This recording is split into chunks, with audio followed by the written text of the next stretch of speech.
हर जिंदगी एक कहानी है और हर कहानी की शुरुआत होती है एक नई सोच से। अगर सोच बदल जाए तो रास्ते बदल जाते हैं और रास्ते बदल जाए तो मंजिल भी।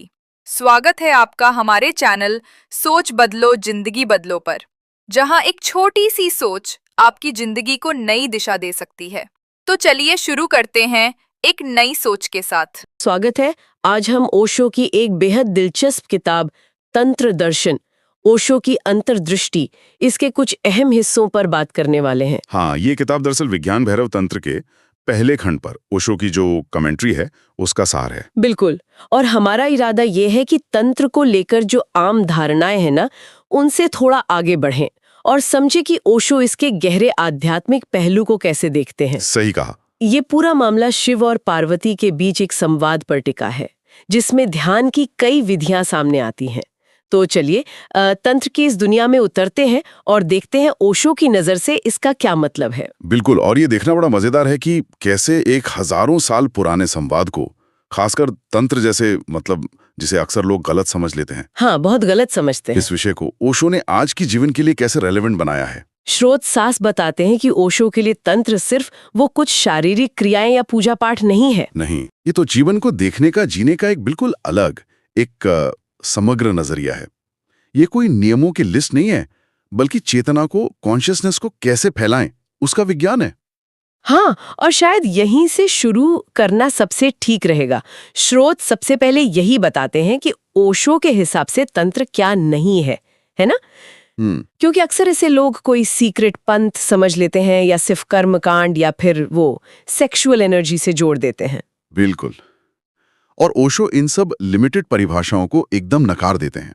और ये नकारना शायद जरूरी भी है ताकि सही समझ बन सके। हाँ, बिल्कुल जरूरी है, क्योंकि तभी रास्ता खुलता है। स्रोत में तंत्र की एक बहुत सुंदर परिभाषा दी है। जीवन को उसकी पूरी समग्रता में, बिना किसी चुनाव के, पूर्णता से स्वीकार करने की कला। वाह! मतलब ये अच्छा बुरा, सही गलत, इस चक्कर से बाहर निकलकर जो जैसा है उसे होश के साथ अनुभव करना। ये थ्योरी पर नहीं, सीधे एक्सपीरियंस पर बेस्ड है। ये आपको रूल बुक नहीं देता, जीने का एक नजरिया देता है, एक एक्सेप्टेंस वाला नजरिया। जीवन को पूर्णता से स्वीकारने की कला, ये सुनने में ही कितना गहरा लगता है। और इस कला की नींव के तौर पर स्रोत दो पिलर्स की बात करते हैं, प्रेम और जागरूकता। प्रेम और जागरूकता, हाँ, ये दोनों शब्द लगते तो हैं जैसे अलग अलग दिशाओं में ले जाते हों, पर यहां इनका संगम है।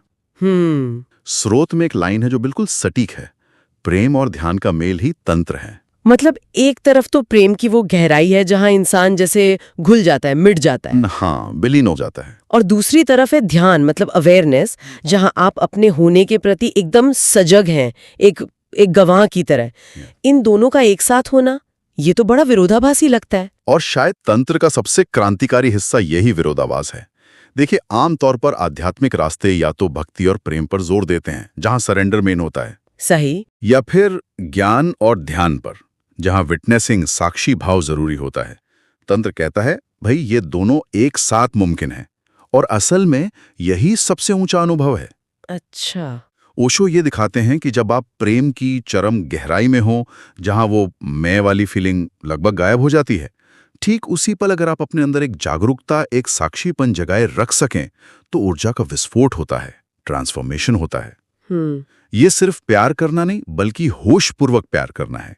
ये विलय और साक्षित्व का एक बहुत रेयर कॉम्बिनेशन है। ये वाकई सोचने वाली बात है कि दो बिल्कुल विपरीत लगने वाले छोर एक साथ कैसे सज सकते हैं। और इस पूरी समझ का जो बेस है, जैसा हमने शुरू में कहा, वो शिव और पार्वती के बीच का संवाद है, विज्ञान भैरव तंत्र। हाँ। स्रोत बताते हैं कि पार्वती के सवाल वही है जो हर इंसान के मन में कभी न कभी उठते हैं।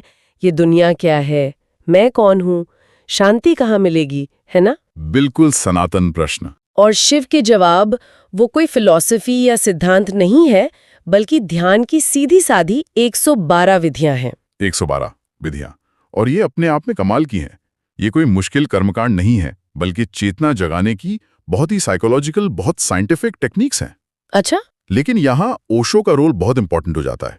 जैसा स्रोत बताते हैं, उन्होंने इन पुरानी सूत्र की तरह कही गई विधियों को जैसे खोला है। डिकोड किया है। डिकोड किया है। उन्हें आज के इंसान की भाषा में उसकी जो परेशानियां हैं उसके कॉन्टेक्स्ट में समझाया है। उन्होंने सिर्फ एक्सप्लेन नहीं किया बल्कि उन्हें प्रैक्टिकल बनाया है। ऐसी तकनीकें जिन्हें आज का व्यक्ति अपनी रोजमर्रा की भागदौड़ में भी इस्तेमाल कर सके।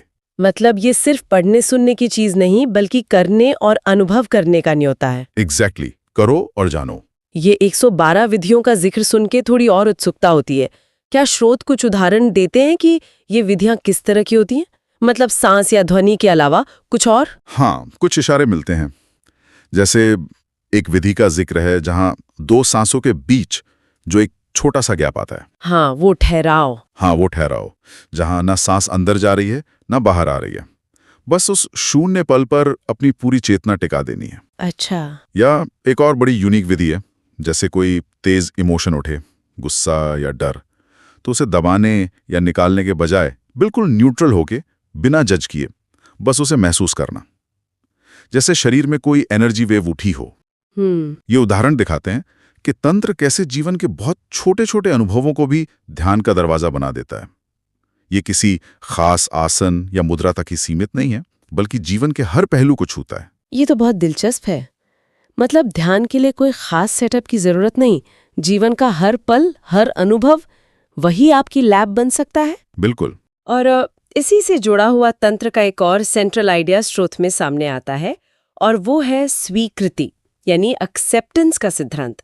ये कहा गया है किसी चीज को दबाओ मत, उसका सप्रेशन मत करो। ये तो हमारी आम सोच से काफी अलग है। ये सिर्फ अलग नहीं है, बल्कि कई मायनों में क्रांतिकारी है, खासकर जब हम इसे बाकी आध्यात्मिक परंपराओं के सामने रखकर देखते हैं। ज्यादातर परंपराएं मन को कंट्रोल करने, इच्छाओं को दबाने या जो नेगेटिव इमोशंस माने जाते हैं उनसे पीछा छुड़ाने पर जोर देती हैं। हाँ, यही सुना है। तंत्र का रास्ता ठीक उल्टा है। स्रोत के मुताबिक ओशो कहते हैं कि दमन से, सप्रेशन से एनर्जी खत्म नहीं होती, बल्कि वो बिगड़ जाती है, विकृत हो जाती है, वो अंदर ही अंदर जहर बन जाती है। अच्छा। तंत्र कहता है अगर गुस्सा है तो उसे पूरी अवेयरनेस से देखो, महसूस करो। अगर काम वासना है तो उससे भागो मत, उसे भी होशपूर्वक जानो। स्वीकृति का मतलब है जो भी अंदर उठ रहा है उसे बिना अच्छा बुरा कहे, बिना जजमेंट के बस देखना और अनुभव करना। इसी होश भरे अनुभव से ट्रांसफॉर्मेशन होता है, दबाने से नहीं। ऊर्जा दुश्मन नहीं है, दोस्त है। बस उसे सही दिशा देने की कला आनी चाहिए, और वो कला जागरूकता से आती है। तो ये स्वीकृति कोई पैसिव चीज नहीं हुई, ये तो एक बहुत एक्टिव और सजग प्रक्रिया है। ये भागना नहीं बल्कि सामना करना है। बिल्कुल। और शायद जब आप किसी चीज को पूरी जागरूकता से स्वीकार कर लेते हैं तो वो चीज आप पर अपनी पकड़ खो देती है। बिल्कुल। स्वीकृति का गहरा मतलब यही है। देखिए, जब आप किसी चीज से लड़ते हैं ना, तो आप अनजाने में उसे ही एनर्जी देते हैं, उसे मजबूत करते हैं। सही बात है। और जब आप उसे पूरी तरह स्वीकार कर लेते हैं, बस देख लेते हैं, तो आप उससे जैसे मुक्त हो जाते हैं, वो एनर्जी ट्रांसफॉर्म हो जाती है। ये एक बहुत ही साइकोलॉजिकल सच्चाई है जिसे तंत्र आध्यात्मिक लेवल पर ले जाता है। और इन गहरी बातों को समझने में स्रोत बताते हैं कि ओशो का समझाने का जो तरीका है वो भी बहुत मदद करता है। किताब की कुछ खास बातों का जिक्र किया गया है। पहला तो ये कि बहुत गहरे और शायद मुश्किल लगने वाले विषयों को भी उन्होंने एकदम सरल रोजमर्रा की भाषा में समझाया है। कोई भारी भरकम फिलॉसफी नहीं, सीधी बात। हाँ, ये उनकी खासियत है। वो चेतना, ध्यान, समाधि, ऐसी बातों को भी ऐसे उदाहरणों से समझाते हैं जो हमारी आम जिंदगी से जुड़े होते हैं। इससे पढ़ने वाले को लगता है कि हाँ, ये मेरे लिए भी पॉसिबल है। जैसे अवेयरनेस को समझाने के लिए वो शायद सड़क पर चलने, चाय पीने जैसी मामूली क्रिया का ही उदाहरण दे दें और बताएं कि इसी में होश को कैसे साधा जा सकता है।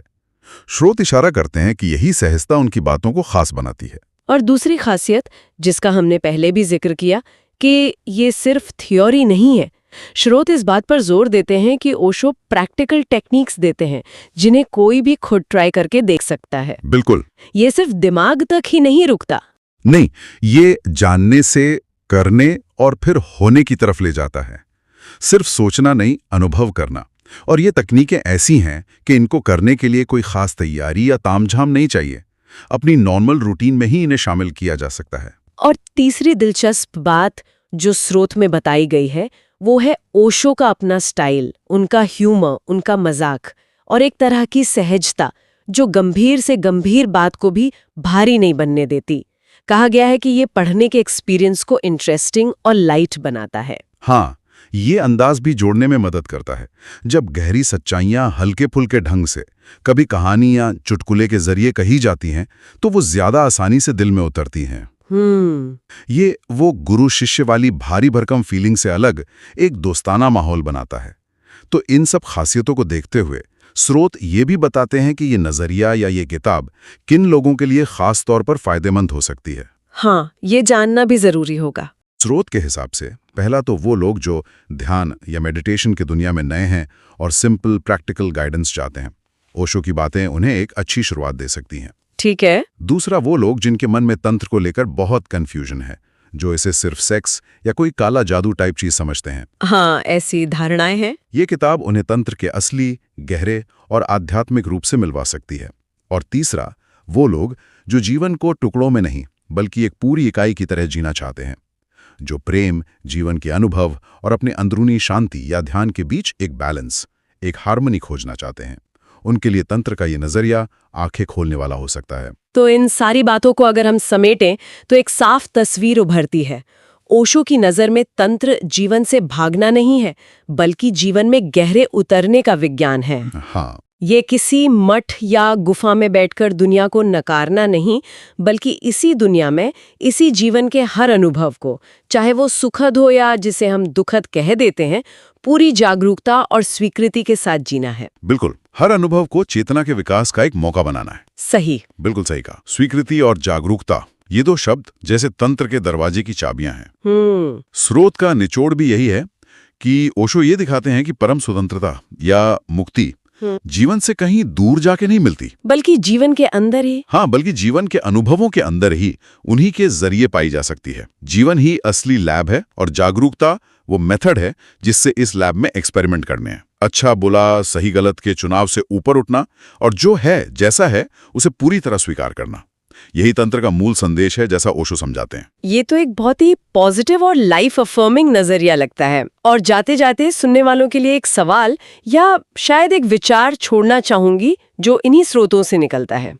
अगर तंत्र जीवन को पूर्णता से स्वीकारने की कला है, तो हम अपने आज के जीवन में, अपनी रोज की भागदौड़, अपने काम, अपने रिश्तों में वो कौन सी चीजें हैं, कौन से एहसास या भावनाएं हैं जिन्हें हम लगातार दबाते रहते हैं या अनदेखा करते हैं या जिनसे हम भागते हैं? सोचने वाली बात है। और क्या हो अगर हम एक पल रुकें और उन्हें पूरी जागरूकता के साथ, बिना डरे, देखने और स्वीकार करने की हिम्मत करें? क्या पता जीवन को देखने का, उसे जीने का एक बिल्कुल नया दरवाजा खुल जाए। इस पर सोचा जा सकता है। सोच बदलो, जिंदगी बदलो। मिलते हैं अगले वीडियो में एक नई सोच के साथ।